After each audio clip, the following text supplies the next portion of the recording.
ایمان کا تعلق دل سے ہے، قلب سے ایمان کا تعلق ہے، اور اسلام ظاہری اعمال میں ہے۔ تو ایمان اور اسلام کو تھوڑا بہت فرق آپ نے محسوس کیا ہوگا، قرآن پاک میں بھی موجود ہے۔ تو تصدیق کرنا یعنی کسی چیز کو دل سے ایکسپٹ کرنا، یہ ایمان ہے، اور اس کے بعد جو معنی ہے اس پر عمل کر کے دکھانا، یہ اسلام ہے۔ بغیر دونوں کے آپ کا دین مکمل نہیں ہے۔ بہت سارے لوگ ظاہری طور پر مسلمان تو ہو سکتے ہیں لیکن مومن نہیں ہو سکتے، مطلب ایمان نہیں ہے، مسلمان دکھ رہے ہیں۔ یہ بہت بڑی بات ہے، اور قرآن پاک میں اللہ تعالیٰ فرماتا ہے قالت الاعراب آمنا ولیکن قولوا اسلمنا۔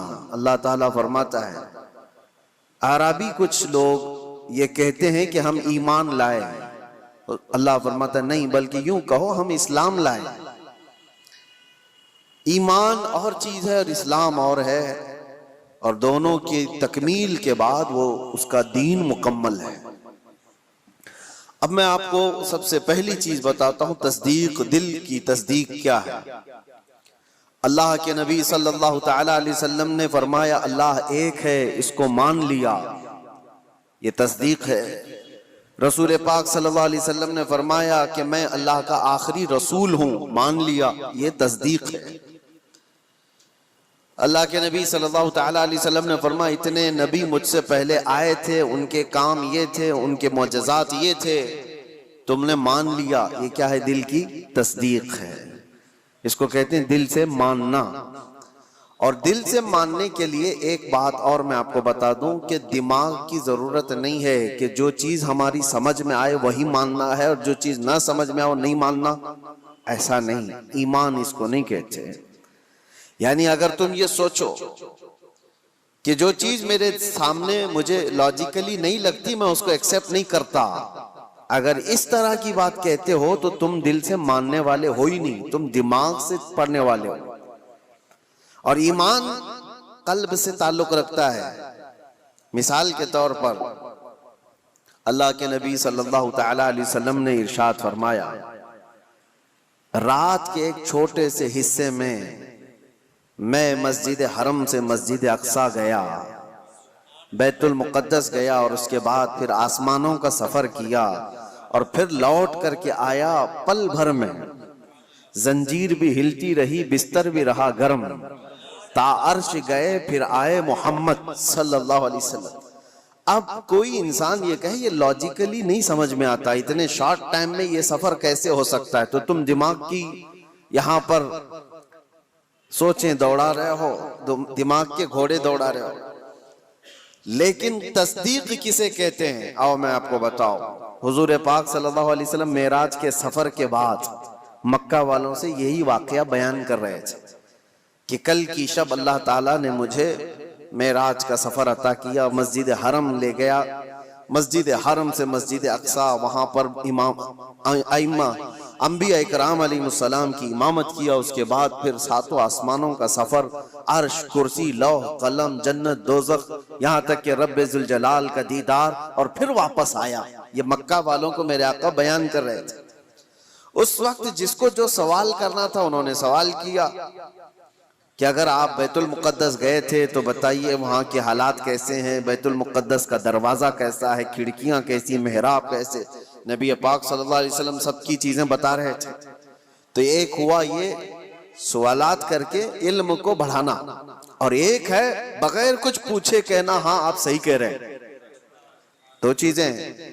لیکن اس محفل کی خصوصیت یہ ہے کہ ابو جہل اس کو موقع مل گیا، اس نے دیکھا کہ اتنی بڑی بات حضور کر رہے ہیں تو گمراہ کرنے کے لیے ایک بڑا چانس ملا ہے، باہر نکلا اور سب کو بولنے لگا کہ محمد تو اب چھوٹی چھوٹی باتوں سے بہت بڑی باتوں پہ آ گئے، وہ تو آسمانوں کے سفر کی بات اور رات کے ایک حصے میں یہاں سے بیت المقدس کے سفر کی بات کر رہے ہیں اور واپس مکہ میں بیٹھے ہوئے ہیں۔ تو وہ گمراہ کرنے کے لیے پروپیگنڈے کرنے لگا۔ اتفاق ایسا کہ اس محفل میں سیدنا ابو بکر صدیق نہیں تھے، حضور صلی اللہ تعالیٰ علیہ وسلم جب بیان کر رہے تھے اس محفل میں حضرت ابو بکر صدیق نہیں تھی. حضرت ابو بکر وہ کہیں سے آ رہے تھے، ابو جہل راستے میں ملا اور اس کے بعد پکڑ کر کے کہا ابو بکر رکو، بہت اہم کام ہے، امپورٹنٹ کام ہے. کیونکہ اسے پتا ہے کہ ابو بکر سے زیادہ قریب رسول اللہ کے کون ہیں. تو ابو بکر رضی اللہ تعالیٰ عنہ کو پکڑ کر کہتا ہے سنو ابو بکر، ایک مکہ میں نیا واقعہ ہو گیا ہے. پوچھا انہوں نے کہ کیا ہوا ہے؟ کہا ایک شخص ایسا ہے جو کہتا ہے رات کو وہ سویا تھا اور رات میں وہ اٹھ کر کے مسجد حرم گیا، مسجد حرم سے بیت المقدس مسجد اقصی گیا اور واپس وہ رات یہیں آ گیا. کیا یہ پاسبل ہے؟ ممکن ہے؟ اتنا ہی کہا اس نے. تو حضرت ابو بکر نے کہا ایسا کیسے ہو سکتا ہے؟ بات تو ہے، ایسا کیسے ہو سکتا ہے کہ رات کے ایک چھوٹے سے حصے میں کوئی مسجد حرم سے مسجد اقصی گیا ہو اور پھر واپس آ گیا ہو؟ ایسا کیسے ہو سکتا ہے؟ تو ٹھٹا مار کر کے ہنسنے لگا کہ میرا نشانہ صحیح لگا ہے ابو جہل. تو حضرت ابو بکر نے پوچھا بتاؤ تو صحیح کون ہے یہ اس طرح کہنے والا؟ ابو جہل نے کہا کوئی اور نہیں، تمہارے ساتھی محمد صلی اللہ علیہ وسلم یہ بات کہہ رہے ہیں. تو حضرت ابو بکر کو جلا لایا اور کہا کہ سن، انہوں نے تو مسجد حرم سے مسجد اقصی تک جا کر آنے کی بات کی ہے، اگر وہ وہاں سے آسمانوں کی بھی بات کریں گے تو میں مان لوں گا. ابھی انہوں نے معراج کا واقعہ سنا نہیں تھا، پہلے ہی کہا کہ وہ تو مسجد حرم سے مسجد اقصی تک کے سفر کی بات کر رہے ہیں کہ وہ رات میں جا کر واپس آ گئے. ابو جہل سن، اس سے بھی زیادہ اگر وہ آسمانوں کے سفر کی بھی بات کریں گے تب بھی میں تصدیق کرتا ہوں. اگر انہوں نے کہا ہے تو وہ جھوٹ نہیں ہو سکتا. یہ ہے تصدیق، یہ ہے تصدیق. اور حضرت ابو بکر رضی اللہ تعالیٰ عنہ اس وقت تک ابو بکر ہی تھے. جیسے ہی یہ واقعہ ہوا اور محفل رسول میں تشریف لائے تو نبی پاک صلی اللہ تعالیٰ علیہ وسلم نے آپ کو صدیق کہہ کر کے پکارا تھا.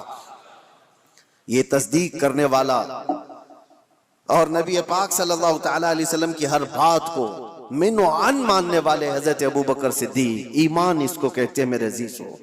ایمان ایک بہت پاورفل اندر کی انرجی ہے جس میں ڈگمگ تھوڑا سا بھی ہو تو آدمی کشمکش میں مبتلا ہو جاتا ہے، شک و شبہ میں مبتلا ہو جاتا ہے. ایمان ایک بہت پاورفل چیز ہے، یقین کی اعلیٰ چیز کو کہتے ہیں. اب مثال کے طور پر اللہ تبارک و تعالی موت کے بعد ہمیں دوبارہ اٹھائے گا قیامت کے دن، اس پر یقین ہونا یہ ایمان کا حصہ ہے. ایسا یقین ہونا چاہیے کہ آپ کے اندر ذرا برابر بھی شک و شبہ نہ ہو. کیسے اٹھائے گا؟ کیسے ہو سکتا ہے؟ جل گئے، مر گئے، کٹ گئے، شیر کھا لیا، پانی میں ڈوب گیا، آگ میں جل گیا، کیسے اس کو اٹھایا جائے گا؟ رب تعالیٰ نے قرآن میں مثالوں کے ذریعے سے ہمیں بتایا ہے کہ وہ رب العالمین جو پانی کے ایک قطرے سے تمہیں پیدا کر سکتا ہے، تمہارے ختم ہونے کے بعد وہ دوبارہ کیوں نہیں اٹھا سکتا؟ ایک نطفے سے جو انسان کی شکل تمہیں دے سکتا ہے وہ تمہاری راکھ سے دوبارہ کیوں نہیں اٹھائے گا؟ تم ہوا میں تحلیل ہو جاؤ. تو یقین ایک اعلیٰ چیز ہے. حضرت ابو بکر صدیق رضی اللہ تعالیٰ عنہ کی ذات سے ہمیں یہ چیز ملتی ہے، یقین ہو تو ایسا ہو. اور دوسری ایک اور مثال میں آپ کو دیتا ہوں. بڑے بڑے لوگ جہاں پر کشمکش میں آ جاتے ہیں کہ کیا کرنا چاہیے کیا نہیں ہونا چاہیے، حضرت ابو بکر صدیق رضی اللہ تعالیٰ عنہ کا ایمان تو دیکھیں. حضور پاک صلی اللہ تعالیٰ علیہ وسلم کی وفات کے بعد حضرت ابو بکر نے ایسا محاذ چھیڑ دیا تھا کہ ایک طرف اسامہ بن زید جو 19 سال کے جوان تھے، رسول اللہ صلی اللہ علیہ وسلم نے اپنی حیات کے آخری دنوں میں ان کو لشکر دے کر بھیجا تھا. ابھی وہ لشکر مدینے سے زیادہ دور نہیں گیا تھا کہ میرے آقا کی وفات ہو گئی. 10,000 صحابہ کا لشکر، اور وہ واپس آئے مدینے میں حضور کی وفات کی غم کی خبر سن کر. یہ بات حضور کی وفات ہوتے ہی چند دنوں کے بعد ایک فتنہ اور پھیل گیا کہ ایک دوسرا شخص مسیلمہ کذاب، اس نے اپنے نبی ہونے کا دعویٰ کر دیا. حضور کی وفات کے بعد اس نے نبوت کا دعویٰ کر دیا اور اس نے اپنی ایک جماعت بنا لی. دوسرا فتنہ، ایک اسود عنسی نام کا شخص، اس نے بھی نبوت کا دعویٰ کر دیا. ایک اور فتنہ اٹھا، جو لوگ زکوٰۃ دیتے تھے انہوں نے زکوٰۃ سے انکار کر دیا کہ ہم زکوٰۃ آج سے نہیں دیں گے. کہ وہ رسول اللہ کی حیات میں دیتے تھے، تو یہ ایک ساتھ اتنے فتنے کھڑے ہو گئے اچانک، اور حضرت ابوبکر صدیق زمام میں خلافت کو سنبھالے ہوئے. تو آپ نے اسامہ بن زید سے کہا جو رسول اللہ نے تمہیں جہاں بھیجا ہے نکل جاؤ لشکر دے کر. جو صحابہ، تو حضرت عمر نے کہا روک کر کے کہ ابھی مدینے میں ضرورت ہے، اتنے فتنے ہیں، آپ اس لشکر کو روک لیجئے، اتنے 10 صحابہ سب چلے جائیں گے جنگ میں، کیا ہوگا؟ حضرت ابوبکر نے کہا قسم رب ذوالجلال کی، جس فیصلے کو میرے رسول نے نافذ کیا، میں ابوبکر ہوتا کون ہوں اس کو واپس لینے والا. اللہ کے نبی صلی اللہ علیہ وسلم نے اس لشکر کو روانہ کیا ہے، میں اس کو واپس نہیں. ان کو سوار کیا اور پورے لشکر کو روانہ کیا. پھر پوچھا حضرت عمر نے باقی ان لوگوں کا کیا ہوگا؟ یہ مسیلمہ کذاب ہے، اسود عنسی ہے، یہ منکرین زکوٰۃ ہیں، ان کا کیا ہوگا؟ حضرت ابوبکر نے کہا مدینے کے جتنے لوگ ہیں سب جمع ہو. چھوٹی سی ایک فوج مسیلمہ کذاب کے خلاف بھی، اسود عنسی کے خلاف بھی بھیجا، اور اس کے بعد پھر زکوٰۃ کے منکرین ان کے پاس بھی تقاضا کرنے کے لیے. تو حضرت عمر نے کہا ایک ساتھ اتنے سارے محاذات پر کیسے آپ لڑو گے؟ تو حضرت ابوبکر صدیق اس وقت کیا کہتے ہیں سنو. آپ نے کہا اے عمر، اسلام لانے سے پہلے جو تمہارے اندر جلال تھا وہ کہاں چلا گیا؟ جو جوانی کے جوہر تھے تمہارے وہ کہاں چلے گئے؟ یہ کیسی بات کر رہے ہو؟ اللہ کی قسم مدینے والوں کے چھیتڑے اڑ جائیں تب بھی میں خاموش نہیں بیٹھوں گا، کیونکہ میرے رسول کے دین کا مسئلہ ہے. اور سب کو نافذ کیا، اور اللہ نے ہر جگہ فتح مبین عطا فرمائے.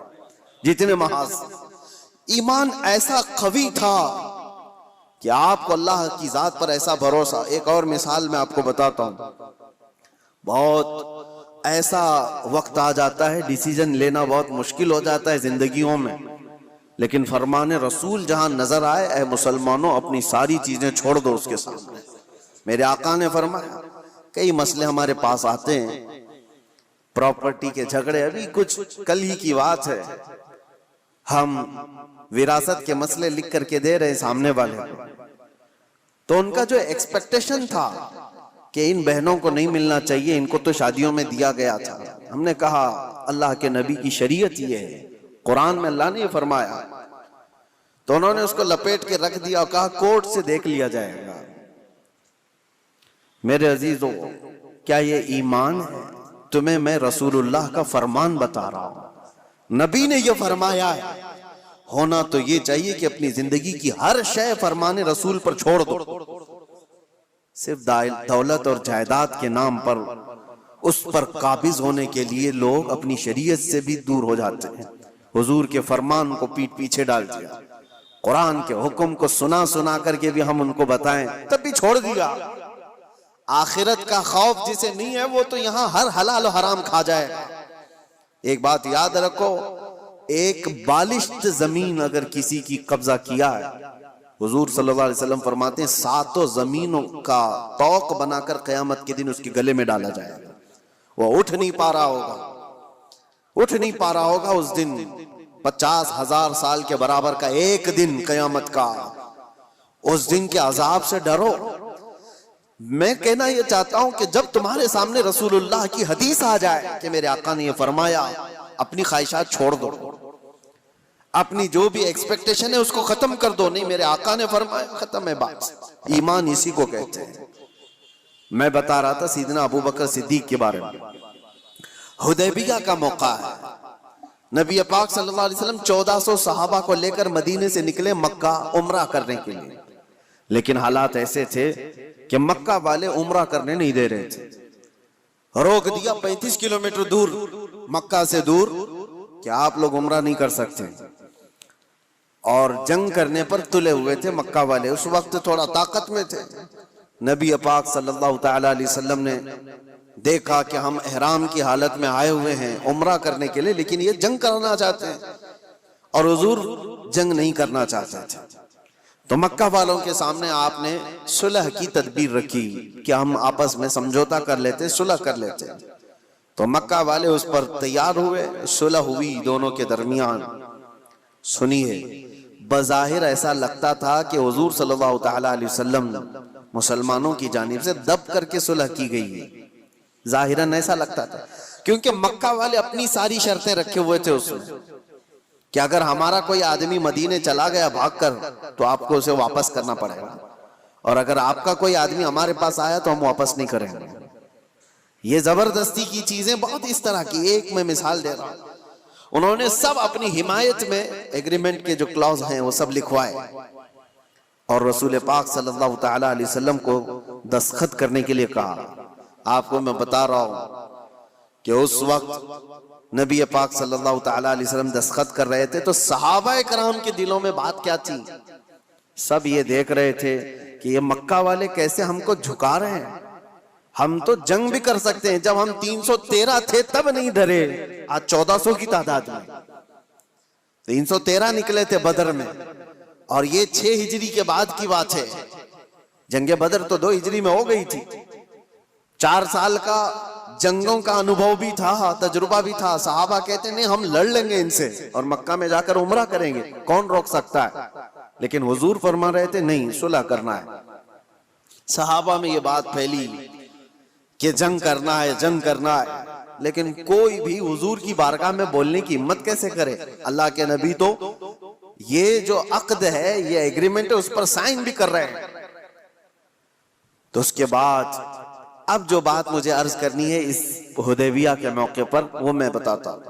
حضرت عمر صحابہ کے پاس جا جا کر کے کہہ رہے تھے کہ چلو بولتے ہیں رسول اللہ کی بارگاہ میں کہ آپ جنگ کی اجازت دیں ہمیں، ہم ان کے پرخچے اڑا دیں گے، ان کے ساتھ ایسی جنگ کریں گے کہ یہ ہمیشہ یاد رکھیں گے کہ اللہ کے گھر سے ہم کو روکا ہے، آج ہم طاقت میں۔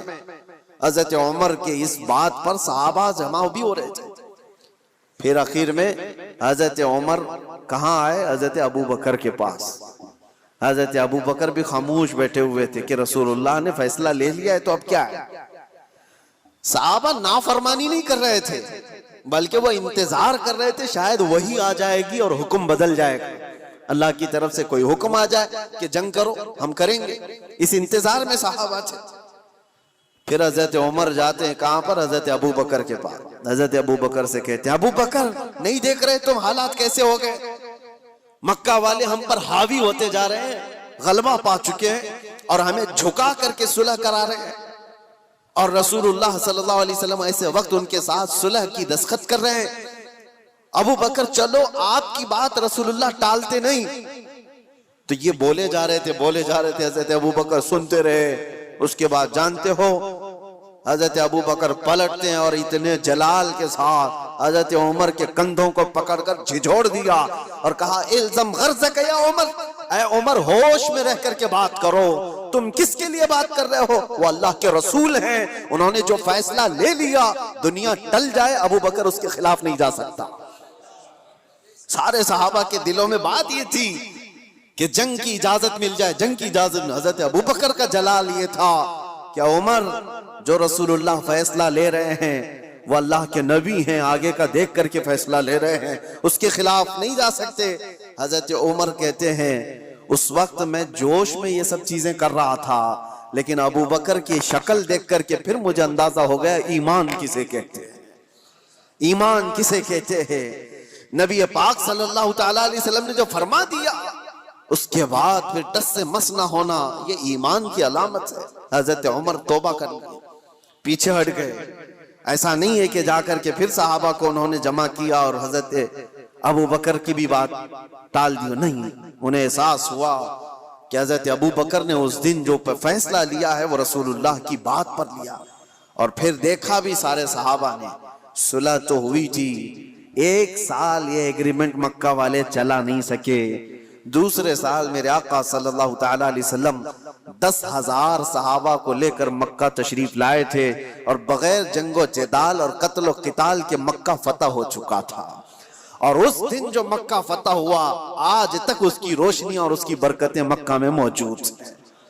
ہاں، 1 سال پہلے صلح پر حضور نے جو دستخط کی تھی اس کا اثر آج تک بھی ہے۔ تو حضرت ابو بکر صدیق کا وہ ایمان تھا کہ نبی پاک صلی اللہ تعالی علیہ وسلم کے فرمان کے بعد پھر کوئی چیز نہیں۔ آج کیا ہمارے اندر ایمان کا وہ حصہ ہے؟ کیا ہم ویسی تصدیق کرتے ہیں کہ حضور نے جو فرما دیا وہ حق ہے؟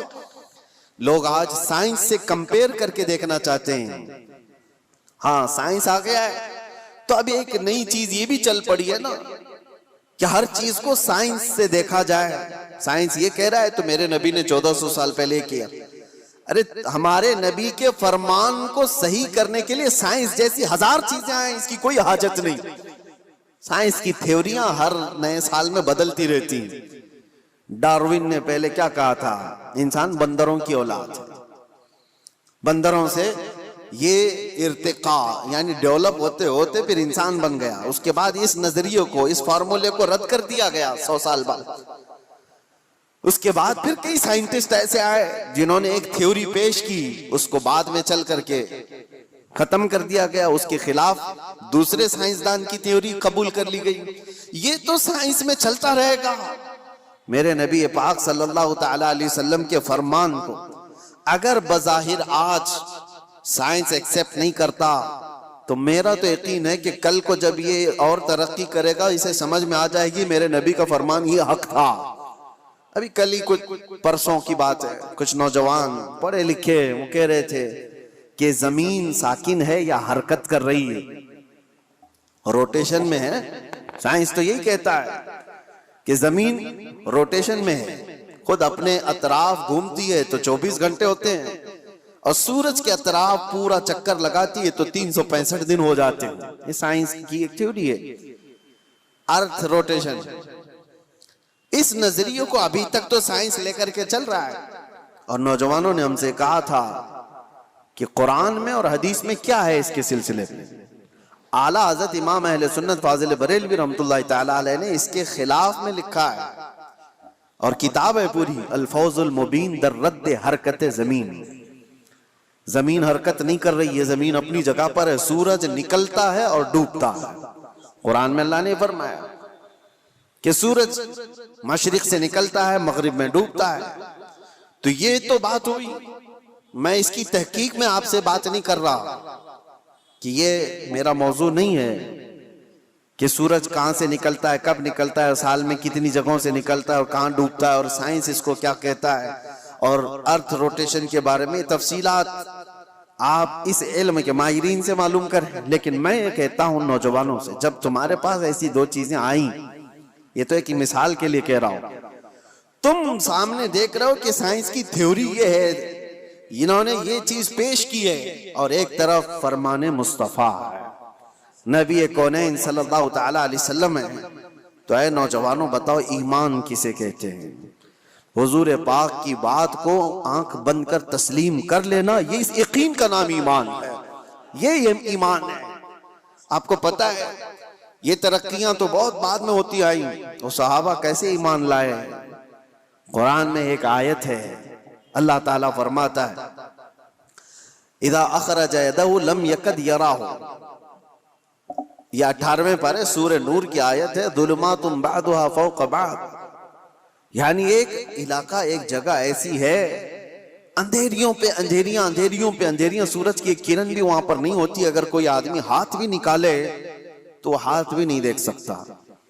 لیکن 18ویں صدی کے بعد ایک ایسا شخص جس نے اوشین کا، سمندر کا سفر کیا، اس نے سمندروں کے بیچ میں ایک جگہ ایسی پائی جہاں پر بہت گھٹا ٹوپ اندھیری، اتنا اندھیرا ہے کہ ہاتھ بھی نہیں دکھتا.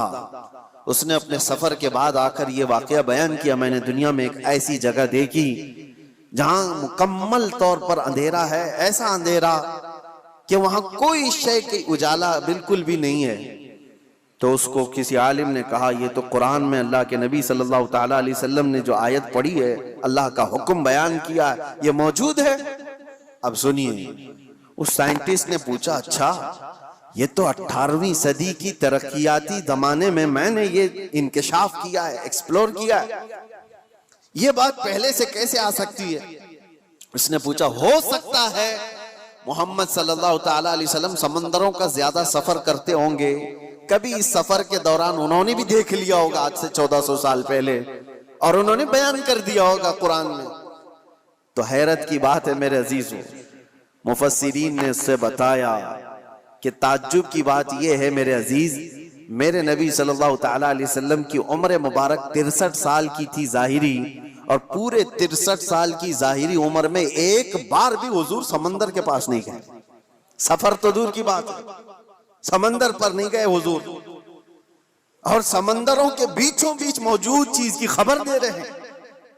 اس نے کہا تب پھر ایسی خبر دینے والا یہ انسانی خبر دینے والا نہیں ہے، یہ تو پھر اسی کی خبر ہوگی جس نے یہ پیدا کیا، یہ خالق کائنات کی خبر ہے. عزیزان گرامی، میں یہ باتیں اس لیے عرض کر رہا ہوں کہ ایمان صحابہ کرام کا ایسا تھا کہ اللہ کے نبی صلی اللہ تعالیٰ علیہ وسلم نے فرما دیا، مان لیا کہ ہاں. حضور نے فرمایا سب سے پہلے روئے زمین پر آنے والے کون؟ آدم علیہ السلام. دیکھا کسی نے نہیں، سارے نے مان لیا کہ ہاں آدم علیہ السلام آئے تھے. ان کی بیوی حضرت حوا تھی. ان کے بعد انبیاء کا سلسلہ آیا، حضرت شیس علیہ السلام، حضرت نوح علیہ السلام، حضرت ادریس علیہ السلام، حضرت ابراہیم، حضرت اسماعیل، حتیٰ کہ پچھلے زمانے کے بہت پیچیدہ مسئلے تھے جو لا ینحل جس کو کہتے ہیں، مطلب حل نہیں ہونے والے. 550 سال تک یہودی اور عیسائی جنگ کرتے تھے. کس بات پہ پتہ ہے؟ عیسیٰ علیہ السلام کو یہودیوں نے سولی پر چڑھا دیا. یہ آج بھی مشہور ہے کہ وہ سولی پر چڑھ گئے.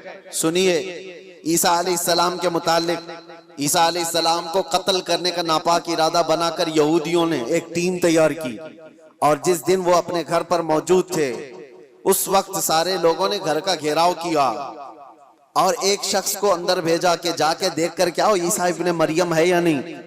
تو عیسیٰ ابن مریم کو دیکھنے کے لیے ایک یہودی اندر آیا. اللہ تبارک و تعالیٰ کی قدرت کاملہ یہ ہے کہ اللہ نے اس آئے ہوئے شخص کو عیسیٰ علیہ السلام کی شکل دے دی اور عیسیٰ علیہ السلام کو آسمانوں پر اٹھا لیا.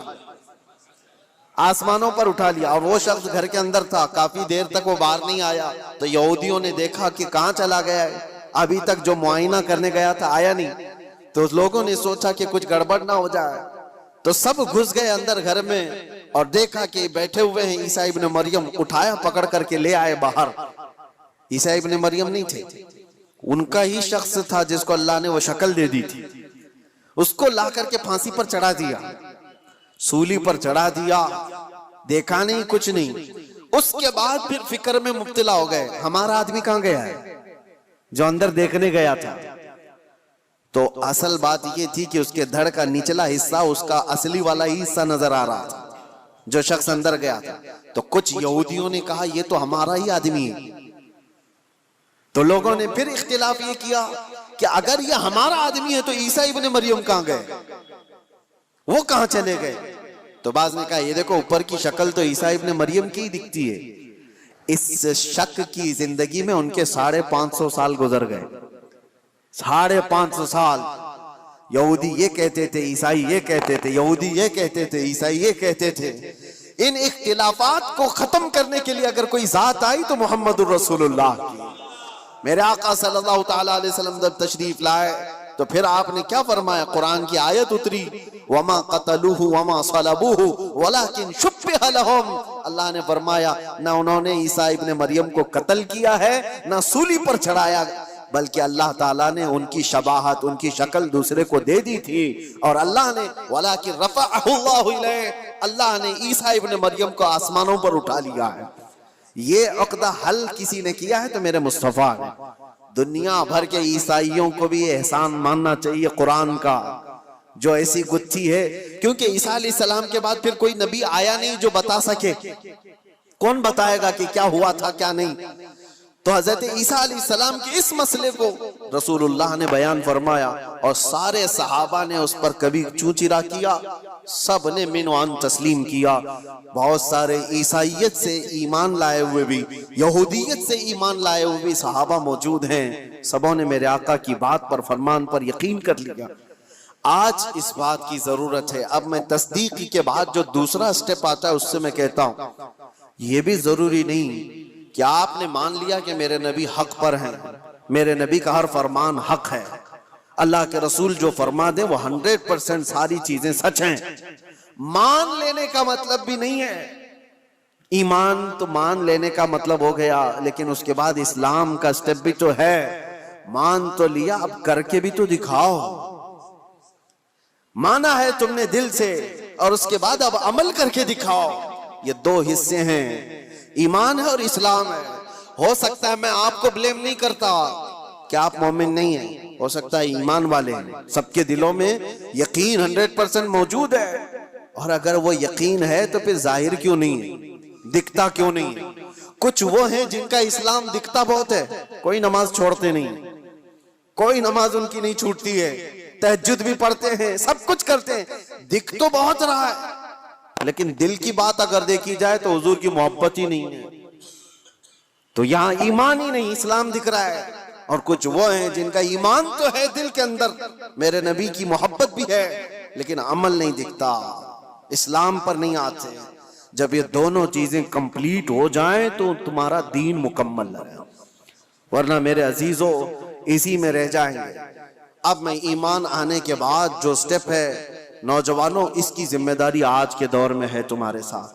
آج کے دور میں تمہیں عمل کے میدان میں وہ دکھانا ہوگا۔ اگر حضور صلی اللہ علیہ وسلم نے فرمایا جھوٹ حرام ہے تو تمہاری زبان پر جھوٹ تو نہ ہے۔ دنیا نے تمہیں جھوٹا کیوں کہہ دیا؟ کچھ لوگ زبان کھولیں تو جھوٹ بولیں، گالی گلوچ۔ حضور پاک صلی اللہ تعالیٰ علیہ وسلم نے فرمایا فاسق کی علامت ہے، یہ فسق ہے، اور ہر بات پر گالی دینے والا بات کرنے پر اس کا نور ایمان ختم ہونے لگتا ہے، اس کا نور ایمان مرجھانے لگتا ہے۔ تو یہ زبان کے ذریعے سے تو تمہیں ثابت کرنا ہوگا ایمان ہے تو میری زبان بھی صاف ہے، اور تمہارا ایمان تمہاری آنکھوں سے بھی نظر آئے گا۔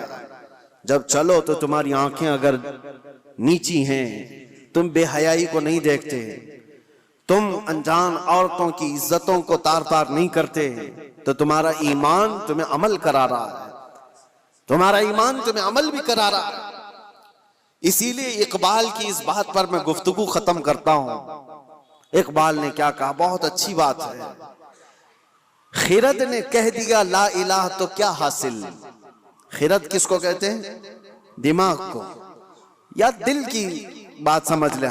خرد نے کہہ دیا لا الہ تو کیا حاصل، دل و نگاہ جو مسلمان نہیں تو کچھ بھی نہیں۔ لا الہ الا اللہ پڑھتے ہو اور ایمان تمہارے دل میں ہے، لیکن نہ نظروں سے نظر آ رہا ہے، نہ ہاتھوں پاؤں سے نظر آ رہا ہے۔ دل و نگاہ جو مسلمان نہیں تو کچھ بھی نہیں۔ اور اسی لیے اقبال کی یہ بات بھی، یہ تیرے مراقبے، آپ نے کیا کہا ہے، جیسے مراقبے میں بیٹھا ہے، ذکر کی مجلس میں ہے، محفلیں ہیں، سرور ہے، یہ تیرے مراقبے، یہ تیری محفلیں، یہ سرور کی محفلیں، جو تیری تنہائی کی نگہبان نہیں تو کچھ بھی نہیں۔ تم یہ ساری چیزیں تو کرا رہے ہو، ادھر نماز پڑھ رہے ہو، صفوں میں کھڑے ہو، اور باہر اگر چپل چوری کر رہا ہے تو کون سی نماز پڑھ کے آیا؟ قرآن تو کہہ رہا ہے ان الصلاۃ تنہی عن الفحشاء والمنکر، بے شک نماز تمہیں ہر بے حیائی اور برائی سے روکتی ہے۔ تو یہ مسجد کے باہر ہی نہیں روک پائی تمہاری نماز، وجہ کیا ہے؟ کہ تم یہاں پر اس کو کمبائن نہیں کر رہے ہو، دل سے مانتے ہو اللہ ایک ہے، اس کی باتوں کو امپلیمنٹ کرنا یہ دوسرا تمہارا دوسرا حصہ ہے، اس پر تم کھرے نہیں اتر پا رہے۔ جیسے کہ آج مسئلہ یہ نہیں ہے میرے عزیزو الیکشن میں جیت لینے کا، میں ایک ایگزامپل دے رہا ہوں۔ بہت سارے لوگ بڑی محنتوں سے الیکشن جیتتے ہیں، اور الیکشن جیتنے کے بعد نیتا جی سب سے پہلے کیا کرتے ہیں پتہ ہے؟ اوتھ لیتے ہیں، شپت لیتے ہیں سب کے سامنے، میں یہ کروں گا، میں یہ کروں گا، میں وہ کروں گا، جس کی بھی انہیں اوتھ لینی ہے۔ یہ کمال کی بات نہیں، وہ تو ہر نیتا کر لے گا، لیکن اس اوتھ کی لاج 5 سال رکھ پاتا ہے؟ نہیں، یہ کمال کی بات ہے۔ وہ جو اس نے حلف اٹھایا، وہ جو قسم اٹھایا، اس کی لاج رکھتا ہے، جو کہا ہے وہ 5 سال کر کے دکھاتا ہے، تب تو پھر اس نے اپنی قسم کی لاج رکھی۔ یہ بلا تشبیہ بلا تمثیل لا الہ الا اللہ کہہ دیا، تو تم اس کلمے کی لاج رکھتے ہو اپنی زندگی میں یا نہیں؟ یہ کمال کی بات ہے۔ کلمہ تو 70,000 بار پڑھے ہوئے لوگ ہیں، لاکھ بار پڑھے ہوئے لوگ ہیں، لیکن صرف پڑھ لینے سے تو تمہاری زندگی بھی وہی ہے جو جھوٹے لوگ اوتھ لے کر کے چلے جاتے ہیں، باقی تو ان کو کوئی مطلب نہیں۔ نہیں میرے عزیزو، ایمان والا جو ہے آپ یہ بھی مت سمجھیں آپ مسلمان مسجد میں ہیں، ابھی سارے مسلمانوں کی شکل دکھ رہی ہے، بازار میں آپ مسلمان نہیں ہیں، دکان میں آپ مسلمان نہیں ہیں، گھر میں آپ مسلمان نہیں ہیں، شادیوں میں آپ مسلمان نہیں ہیں، مسلمان 24 گھنٹے مسلمان ہے، ایمان اس کے ساتھ مسلسل ہے۔ ایک بات مجھے یاد آتی ہے، ایک پلین میں سفر کے دوران ایک آسٹریلین نوجوان، وہ نیو مسلم تھا یا پرانا جو بھی، لیکن ایمان ہونا چاہیے ایسے، ایئر ہوسٹس نے سرو کرتے ہوئے اس کو شراب دیا۔ ظاہر سی بات ہے انٹرنیشنل فلائٹس میں یہ عام سی بات ہے، نارمل سمجھا جاتا ہے۔ اس نے سرو کیا تو جواب میں اس نوجوان نے انکار یوں نہیں کیا کہ مجھے نہیں چاہیے، بلکہ اس سے یوں کہا آئی ایم اے مسلم۔ یہ کئی لوگوں کو چپ جاتی ہے بات، اس نے نہیں کہا میں شراب نہیں پیتا مجھے نہیں چاہیے، اس نے جواب میں کہا آئی ایم اے مسلم۔ اسے پتا چلنا چاہیے شراب اور اسلام اپوزٹ چیز ہے، مجھے ہی نہیں دوبارہ کسی اور کو بھی نہیں دینا۔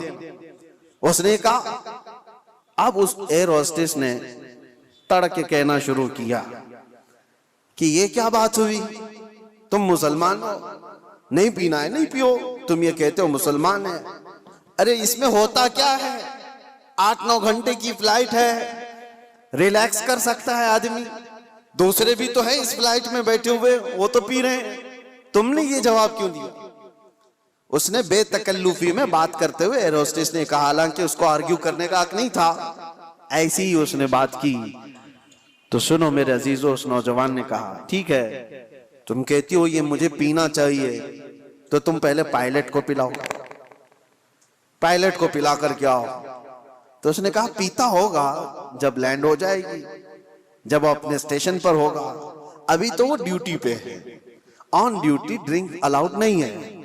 اس نوجوان نے کہا میں مسلمان 24 گھنٹے ڈیوٹی پر ہوں،